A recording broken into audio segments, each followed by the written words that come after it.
I rid my soul of thee at last. A novella by David Teems. Read by the author.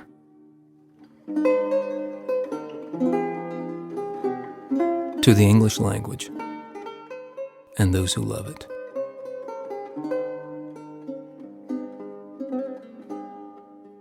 The poet is certainly the most unpoetical of all God's creatures. John Keats.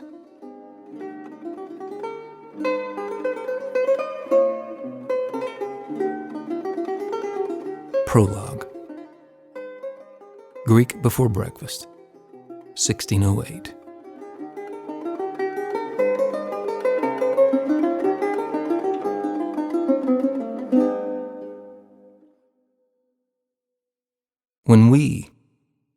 That is, when I was a young boy, I suffered an impediment, an irregularity in my speech apparatus that would not allow me to pronounce certain words, depending, of course, on the shape, dimension, texture, and viscosity of the word.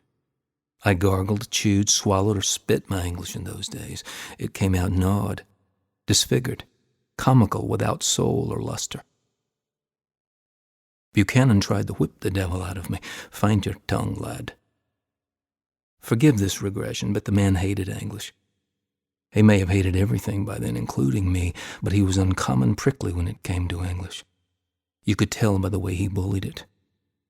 Whorish tongue, the old man cried. We did our best to mimic him note for note, gesture for gesture. He hated that too. The very whore. Old Greek before breakfast, Latin by noon himself. The point is, what English I had was beaten or twisted into me. We were orphaned and crowned before we could speak or take our first step. No father, no mother, too many uncles. Hounds for baying. Buchanan was the most religious of my keepers, and the unkindest of spirits among them. We have been told the young Queen of Scots was once his student, that he loved her, just before giving her over to wreckage, methinks. Pious frauds, their wicked Jesus. Then occasion smiled. We were 13. The affection of Esme Stuart was one thing, lavished as it was so liberally upon us, but the music of his voice was another. We were told he spoke our mother's French, the way it flutters about your neck like a small bird. But it was his English that moved us. For the first time there was kindness in it, charity, heat and light. We didn't know language could do such things, that could charm with such violence, make such a disturbance in us. We empowered our cousin, gave him name, station, a new sense of gravity, height, and reach, all the toys of privilege.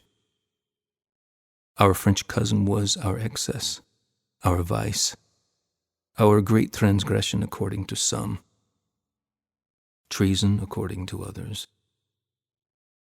They came one night and stole him from us, that is, from me. They tore me out of his arms, called me wanton. Better that barons should weep, they said. Barking curs. We never saw our cousin again, and were never the same after. But the charm was wound up. If we say we can taste words, we are not trying to be clever. Try now, if you can, to understand the nature of our thoughts touching the translation. Its want of a poet. We will consult with Sir Francis.